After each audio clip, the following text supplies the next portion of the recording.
Hello and welcome back to part 2 of our Leadership and Survival COVID webinar series. Welcome. My name is Gemma Soul. I'm a director at School for CEOs and once again your host for today's webinar. The focus of today is the business challenge. What do we need to do to ensure that our businesses A, survive the lockdown, and B, more importantly, emerge from this crisis in the best possible shape? Leading today's presentation is School for CEOs co-founder and chairman, Patrick Macdonald. Hello, Patrick. Hi, Gemma, and it's great to be here. As I mentioned last week, Patrick is an experienced CEO and chairman, and he's led several businesses through turnaround situations. Currently, in addition to his role as chairman of the School for CEOs, he also chairs private equity-backed businesses, CCS and Moneypenny. Supporting Patrick today is School for CEOs co-founder and managing partner, David Soul. Hi, David. Afternoon, Gemma. David led last week's presentation where he drew on his 20 years of experience coaching senior executives through challenging situations, particularly through the 2008 recession and the dot-com crash at the turn of the millennium. I would now like to pass you over to Patrick Macdonald, Chairman of the School for CEOs. Patrick.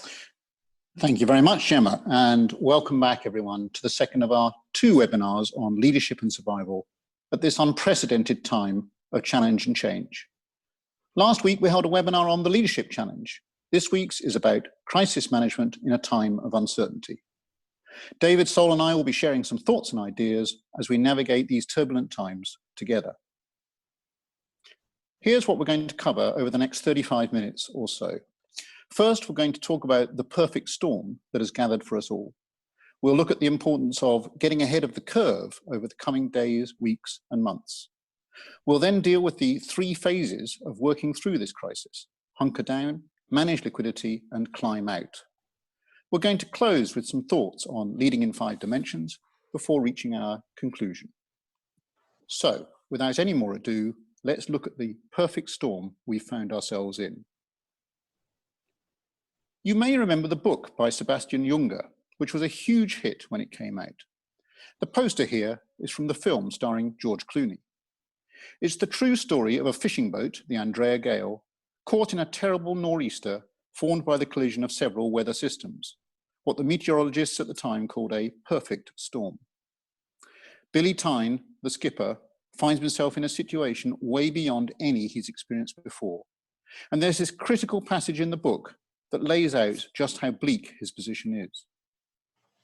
If danger can be seen in terms of a narrowing range of choices, Billy Tyne's choices have just ratcheted down a notch. A week ago, he could have headed in early. A day ago, he could have run north like Johnston, skipper of another fishing boat. An hour ago, he could have radioed to see if there are any other vessels around. But now, as the author explains, Billy's run out of choices and, in a sense, he's no longer at the helm. The conditions are. If you don't take action in advance of the crisis developing, you run out of alternatives and all you can do is cling on. You need to look ahead to see what's coming, take action early, and keep your options alive. As we learn in economics, options have value. That lesson applies in the warmth of your home office just as much as it does in the freezing cold way out at sea. On our Vital Few programme, we have a session on leadership in context, taught by genuine CEOs and chairs. Today, the context has changed dramatically. Your immediate task is clear. Survival is all. These testing conditions will reveal, whether you want them to or not, the weaknesses as well as the strengths in your business, in your people, and in yourself. As Warren Buffett, the sage of Omaha, says, only when the tide goes out do you discover who's been swimming naked. And the tide is right out at the moment. David, you speak regularly with many business leaders. What are you seeing? How do people view the scale of the storm we're in? Well, I think everybody is recognizing that it's different to anything they've experienced before. It's not like the credit crunch of 2008. It's not like the dot-com bubble bursting. It's a global crisis, first and foremost.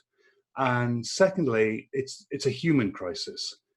And I think the impact of that on their businesses is almost secondary.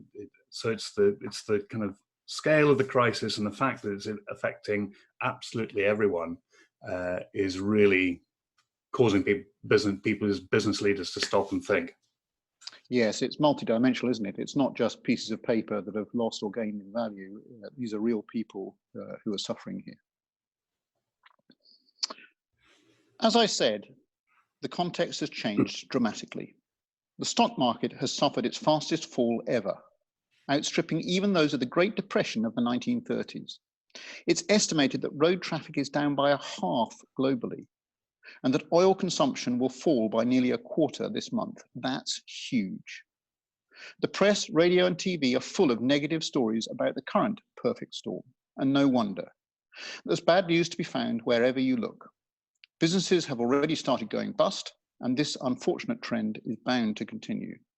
Whichever way you look at it, we are in for a tough time, which is going to last months rather than weeks. Pessimists believe the damage to the economy will last for years.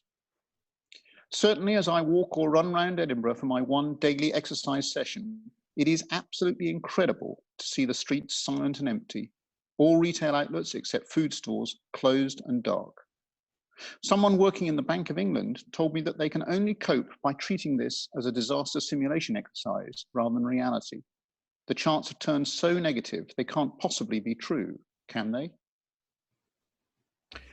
But it is reality, and that's what we need to deal with. As business leaders, it's simply no use pretending that the situation is anything other than what it is. George Washington was brilliant at addressing the world as it was, rather than as he would have liked it to be. If you want some inspiration, I recommend David McCullough's book, 1776, tracing Washington's journey as he fought the well-trained British Army with a small ragtag gang of volunteers.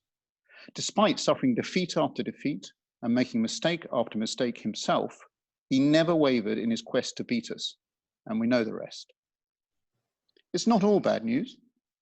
China's economy is starting to recover, and Austria is beginning tentatively to relax their lockdown 1 month in. This gives hope to us all. Some businesses, like food retail, are booming. Already we can see that this experience is going to change the world. For example, using video conferences to meet each other and maybe not traveling quite so much in the future. In the midst of all this chaos, the Wall Street Journal poses the key question: can businesses survive until it is business as usual? That is your challenge. You owe it to your people to make sure the answer to that question is yes. But how? There are so many things to take account of and worry about, from the lockdown and home working, through technology challenges and your people's morale, to your customers and your supply chain, not forgetting the need to manage your key stakeholders as you go. David, how are leaders coping with everything that's going on? It can be pretty stressful, I think. Yeah, I think stress is absolutely the word to use. And I talked about it a week ago, the managing in dimension.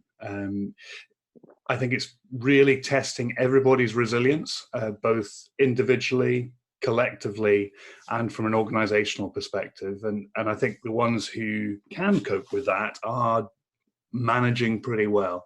But equally, not everyone is.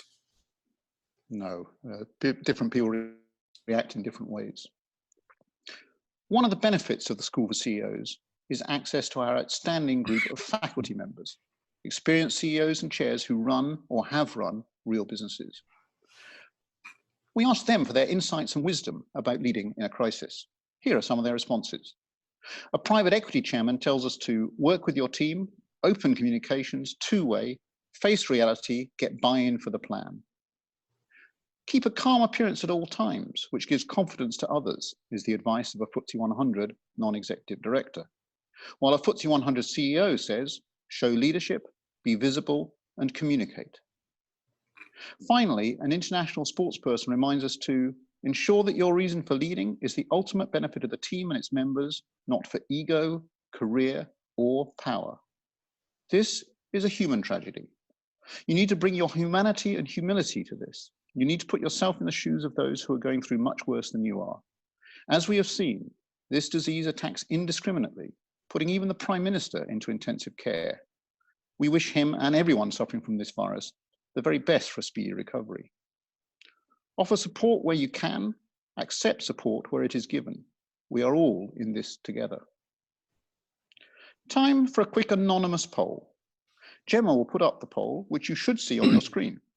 The question is, how is your business coping with COVID-19 in the short term? And there are 3 possible answers: good, middling, and not so well. If you could select one of those, that'd be fantastic. So perhaps I can read out the results to you. We've had 20% score a good or thanks, we're stable and going places. 73% are middling, so there's a lot to get hold of, but we've done all the right things. And the remaining 8% are not doing so well. Okay, well, thank you. I mean, that seems to me like a pretty encouraging picture, that people recognize there's an awful lot going on, an awful lot to get hold of, but they're doing all the right things. I think that's pretty encouraging. So what's the critical challenge we face here? Billy Tynes, skipper of the Andrea Gale, ran out of options and time. Your challenge, our challenge, is to look forwards, see what's coming, and get ahead of the curve. This is a view of what's happening in very many businesses right now. Before COVID-19 hit just last month, both cash in, the blue line, and cash out, the dark red line, were growing, with more cash coming in than was going out. The business was cash positive.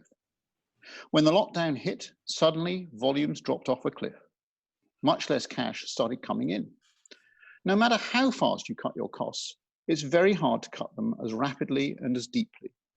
As a result, most businesses now have more cash going out than coming in. And the consequence of that is a prolonged liquidity squeeze. You're eating into whatever cash reserves you have, and unless you do something about it, you run the risk of running out of money. None of us know how long this situation is going to last, but I would suggest it's wise to have contingency plans in place in case it goes on. As the New York Times postulates, the global recession could last a long time. It's your job to be ready if that happens. How should you go about meeting this immense and existential challenge for your business? A lot of leaders are looking at it in 3 phases. Firstly, hunker down, deal with the immediate challenges the business faces. Secondly, manage liquidity, make sure you don't run out of cash. Thirdly, position yourself for the eventual climb out and return to growth. Let's look at each of these in turn. First, immediate priorities for the business. The challenge here is to respond to the dramatic loss of income, move to home working as quickly as possible, and stabilize the business with a much lower cost base. There are a number of issues to work through rapidly and cleanly. Achieving business continuity, keeping the machine going, while switching from the office to the home and, most probably, furloughing a large number of staff is challenging enough. Doing all this while worrying about your people's welfare and morale, the effectiveness of your supply chain, the solvency of your customers, and the stability of your technology just adds to the stress. And you may find that you're going to need to break through some cultural barriers. Some growth-orientated businesses may find themselves furloughing or laying off staff for the very first time. Your culture will come under unprecedented strain. You need to be brave enough to confront these issues, if they need to be confronted, and to take your people with you on this difficult journey. This is your moment. It's your job to provide leadership to your people. With so many things to do, it can be hard to know what to prioritize. I'm sure you've seen this matrix before, or something like it. On the y-axis is urgency, how quickly you need to get a specific action done. On the x-axis is importance, how impactful that action is. Of course, you shouldn't do things that are neither urgent nor important at bottom left. And of course, you should do things that are both urgent and important, top right. Now, in normal times, I'd say it's vital to put effort into actions that are important but not urgent, bottom right, and to make sure you don't get distracted by things that are urgent but not important, top left. I'd argue that in times like these, you may have to let the important but not urgent stuff go for a few weeks. After all, it's not urgent. Think hard about whether you do in fact need to carry out any of the urgent but less important actions. If not, continue to let them go too. It's easy to forget something in the maelstrom. Now, please don't worry about writing the next 3 slides down. We'll share them with you afterwards. Some businesses are using a checklist like this to make sure they don't let anything slip through the cracks. There are specific actions under business continuity, finances, government support initiatives, communication, liquidity, and people. It's essential, for example, to go through your entire cost base, line item by line item, and defer, cut, or stop everything you can. Once a pound has left the business, you can't get it back. Triage your costs into 4 buckets: discretionary items, items you can readily defer or stop, mission critical items, and everything in between. An example of the first bucket is marketing, and an example of the second is rent, where commercial landlords cannot evict you at the moment. Much of your IT might fall into the third, mission critical bucket, and everything else is up for grabs. If you can't get total forgiveness, try partial payments. If you don't ask, you don't get. In the midst of all this, as we discussed on the first webinar, you simply cannot communicate enough. It's a truism which has never been truer. As a leader, you think you said what needs to be said. You've been clear, haven't you? At a time of change like this, there is a huge thirst for information and leadership, and it's up to you to provide it. And you need to separate planning, communication, and action. It's important you consider the worst case. Things might get pretty grim, and you need to have plans in place. However, be very careful about sharing those plans beyond your immediate leadership circle, unless, of course, it turns out that you have to implement them, when you will need to communicate what's happening very carefully and clearly. While you need to look into the abyss and assess how deep it is, it's usually not helpful to drag your wider workforce there to peer over the edge with you. Unless, of course, you run out of options and find yourself with no choice. Keep your options alive and avoid the need. Talking of communication, don't forget to ramp up your communication with key stakeholders, holding regular catch-ups with your senior team, your board, and your investors. For many companies, a weekly COVID catch-up conference call is proving useful. The agenda might look something like this, covering trading, operations, finance, cash conservation, downside modeling, medium-term planning, and communications. If you do hold such calls, I think they should focus on the tactical. This is not the forum for taking complex, long-term decisions. Keep them short, an hour or less. The senior team have other things to be doing. As I mentioned, we'll share these last 3 slides with you afterwards. That's the 2 COVID checklist slides and this one. Here's what our faculty have to say about the immediate actions you need to take. People are all different. Never assume people are motivated by what motivates you. Take the time to learn individual or collective needs. That's the chairman of a private equity-backed business. A board member of a multinational told us to focus the people and organization on what they can control, not on what is out of their control. And a FTSE 100 non-executive director says it's about dialing up that relentless communication and thinking about how you can be visible. It's okay to say, we don't know yet, but we're working on it. David, do you have anything to add about the short-term actions business leaders are taking? I think the majority of people that I've been speaking to, CEOs and so on, have made a really clear decision to do as much cost cutting as they possibly can as early as possible. I think there's a real reluctance to think about a phased approach to this and death by 1,000 cuts. So they're cutting deep and cutting hard as quickly as they possibly can so that they can get into the next phase of that liquidity squeeze that you talked about, Patrick. Yes, I've seen that too. Get the bad news out of the way, do it once, do it fairly, do it well, but get it behind you and move on to whatever is coming next. Turning to the second phase, the medium term, the key issue here is liquidity. For most businesses, there's going to be a period of time, likely months, when more cash is flowing out than is flowing in. Given enough time, you will experience a liquidity squeeze, or to put it in plain English, cash will get tight. If that's not the case for you, and you're still cash positive on a day-by-day basis, That's fantastic. But do remember that things might yet get worse, and think about the plight of your suppliers and customers. Can you help them?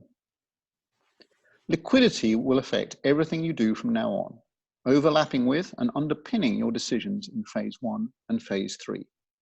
It's no use steering your ship using your normal management accounts, which are backward looking. You need navigational instruments that look forward. The most urgently needed instrument is a detailed cash flow forecast at least 13 weeks out, so you can manage upcoming payments. You also need to model some medium-term scenarios, downside and upside, so that, for example, you know if you're going to breach any banking covenants or indeed find yourself unable to pay your bills. That in turn may prompt you to seek fresh finance or to restructure your balance sheet. At the minimum, I recommend you go along to your finance providers now and ask them for forbearance, deferment, or even forgiveness. Start those conversations early and be upfront with them about your situation. Even if you don't actually run out of cash during the downturn, you may find it difficult to fund your working capital when you start to grow again. It's really important you get ahead of this before it becomes critical. Fortunately, the government has responded to this economic emergency with a wide range of schemes and announcements. Unfortunately, not all these initiatives have proven helpful to date. It's hard at times to keep up. It feels as if there's something new every week, if not every day. I've summarized here the main initiatives as they affect most businesses. On the left, there's a handful of absolutely fantastic schemes which are a huge help. First up is tax deferral. If you've not done it already, call HMRC's COVID helplines and get your company's PAYE and VAT bills deferred. It's a cheap loan from the government and there's no reason not to take advantage. Next up is the Coronavirus Job Retention Scheme, where you furlough your employees and the government picks up 80% of their salary up to a cap. An amazing program, which enables you to keep your workforce together for free. There are also a couple of schemes that help the self-employed, including deferral of their self-assessment bill and the income support scheme.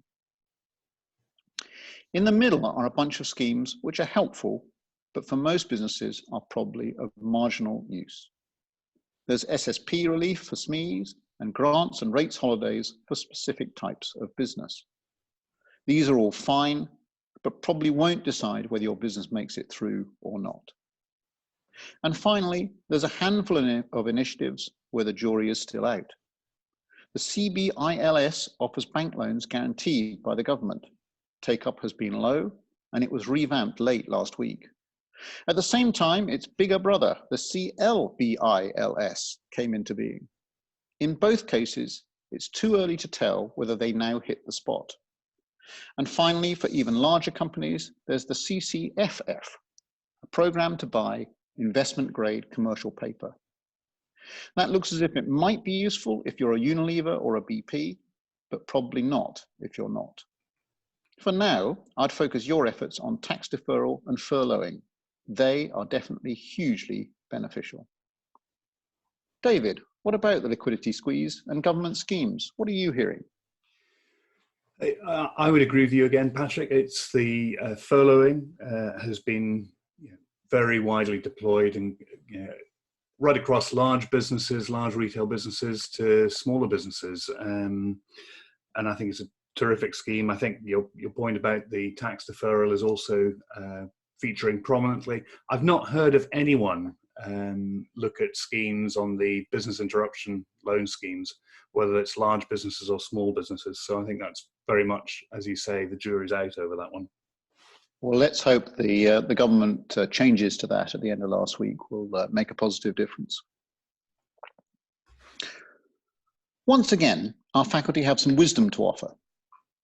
A private equity CEO tells us that businesses do not go bust because they make losses. They go bust because they run out of cash. Focus on liquidity. And the CEO of an investment bank says that cash is king. We don't know whether this situation will last for a month or 6 months. Keep cash in the bank, draw down loans, cut cash burn. Your business can be built again if it doesn't run out of cash now. Wise words at any time, but particularly so at the moment. Finally, the time will come to look again at the longer term. As David said on the first webinar, this too shall pass. While dealing with the immediate crisis and making sure you don't run out of cash, at some point it will be your role to turn your organization's eyes back to the future.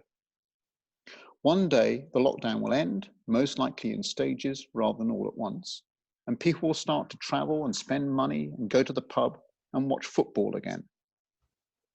The time will come to let the air back into the balloon, reflate your business, and ramp up capacity. The world will have changed, and you need to think about how to win in that new world. Change presents opportunities. It's up to you to emerge in the best possible shape and seize those chances. At some point then, you need to start working with your team to develop your new strategy, perhaps sooner than you think. There will be all sorts of questions to answer. What opportunities will emerge? How can we position ourselves? How do we beat our competitors? What does this mean for our people? Once again, it's all about options. You don't know how the new world will look, and nor do I. The answer is to place more than one bet. Find ways to ride several horses at once at low cost. Be ready to flex your business model to adapt to the future reality. Be nimble, be adaptable. Life may feel exhausting at the moment, but there are big upsides coming for those who get ahead of the curve and put themselves in the right place or places. Do it before your competitors. As my old boss, the late great Jack Welch, said, control your own destiny or someone else will. So, how should you control your company's destiny? Strategy formation starts from the outside and works in. Evaluate the environment and how it's changed. What are your customers or potential customers' needs? What is the competition doing? Then consider how products or services can you offer to meet those customers' needs? Which channels should you use to reach them? The answers determine how you should configure your business, your core operations and production functions, and your support functions. Finally, reflect on what this means for your people. In the end, it's always about your people. As you might expect, our faculty have some thoughts about strategy formation too. The CEO of a family office says, firstly, accept that you will be wrong. There is a huge amount of uncertainty and most of us are not experts in this area. So don't beat yourself up if you get it wrong. Just learn from your mistakes and move on. A FTSE 100 CEO advises us to focus on clear communications and good decision-making based on the best facts. Use your team. While another FTSE 100 CEO challenges us to think the unthinkable and plan accordingly. David, before we move on, what about the longer term opportunities for businesses? Yeah, I think I talked about optimism on the first webinar, and I was chatting to a CEO about 3 or 4 days ago, and he was saying this agile working has been a real boon for him and his business. He said they had planned to take another floor because they were expanding, which was going to cost them about £100,000 a year in the office that they're in. They said, actually, we don't need that now because we know that agile working works. This is going to save us £100,000 a year. So there's a real opportunity there. So I think lots of business leaders are looking for the opportunities to try and understand exactly what is there and available then for them to take advantage of. Change brings opportunity. I completely agree. It's time for our second anonymous poll. Gemma will put this up on the screen. Looking to the longer term, how optimistic are you that your business will find new ways to thrive? There are 3 options again. 1, I'm optimistic. 2, I'm not sure. 3, I'm pessimistic. So, over to you, Gemma. Thank you, Patrick. That's now live. So 68% are optimistic, which is fantastic.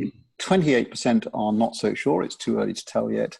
And only 4% are pessimistic. So I think that's a very, very positive result. People are seeing the future and seeing it positively and properly for that matter. Thank you for that. Thank you. One last thing I'd like to talk about.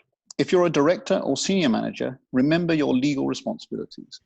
Auditors have suddenly become much more stringent when looking at whether businesses are a going concern, that is, whether they can continue for another 12 months. And if you are suffering a liquidity squeeze, you need to watch out that you're not trading while insolvent. In other words, continuing to operate when you can't pay your bills. The government has relaxed some of the rules, but I suggest you proceed with care. Hold and minute regular board meetings. Take professional advice. You don't want to do something illegal when all you're trying to do is keep your business alive. So as a reminder, we've looked at your challenges and opportunities in 3 phases. Hunker down right now, manage liquidity over the next several months, and climb out when growth returns. If you think about the task ahead using this framework, it will help you and your team take well-considered and wise decisions. Another helpful framework to have in mind is the School for CEOs Dimensions tool. We talked extensively about this on the first webinar. It's useful to think in terms of managing up, managing down, managing out, in, and across. As we discussed last time, the core dimension is managing in. You need to take care of yourself in order to take care of everyone else. And this is my opportunity to remind you that the School for CEOs goes further. We have developed a series of interventions that we can deliver remotely, in particular COVID-19 crisis management coaching, both one-on-one and for a team. We are also virtualizing some of our existing programs, including Runway. If these 2 webinars have resonated with you, we may be able to assist you further. If you're struggling with the leadership challenge, need help setting the priorities in your business, or feel under the cosh personally, please do get in touch. Let's get one last perspective from our faculty. As a family office CEO points out, this is going to be a long haul. Many of us are worried and stressed. This affects you mentally and physically. Put the 2 together and there is scope for people burning out. So look after yourself. And a private equity CEO offers this: be calm, be committed, over-communicate, relaxed decisiveness. Do your job. This is why you are a leader. Protect the greater good at all times. I particularly like the idea of relaxed decisiveness at this frantic, mad time. David, any final thoughts before we conclude? I think it's a real opportunity for leaders and organizations to step up, and leaders at every level in organizations. I am an optimist. I look for the opportunities in these sort of situations. But I do think the point that you emphasize, the managing in dimension, is really important. If you can demonstrate and capitalize on your own resilience, that will echo and emanate throughout the organization. So people look to their leaders for signs of calmness, decisiveness, and clarity. And so it's a great opportunity for aspiring leaders to really step into this vacuum and provide strong leadership. And I think that optimism that you talk about has been reflected in the polls that we've taken today, which is very encouraging. In conclusion, then, these are incredibly challenging times, simultaneously a human tragedy and a business crisis. The key is to get ahead of the curve. Don't run out of options like the Andrea Gale. You face 3 phases now: hunker down, manage liquidity, and climb out. Take well-considered decisions in all 3. Take your team with you and communicate, communicate, communicate. Be that relaxed, decisive leader. Take heart as well. There will be great opportunities in the new world. Your job now is to make sure your business emerges in the best possible shape. It's been a privilege sharing these insights with you, and I hope today's webinar has given you some ideas for navigating through all this. Good luck, and remember, you are not alone. Thank you, Patrick, David, and to all of you for joining us today and last week for this special webinar series. I hope that you're leaving this series with some renewed optimism and energy, and perhaps today served as confirmation that you're doing all the right things, or maybe it's given you a few ideas and things that you might look to implement afterwards. Either way, we hope it's been useful and thank you for your attention. This is the end of our webinar series, but we're here for you. So if you need further support, please don't be a stranger. Thank you so much for joining us. Good luck and stay in touch.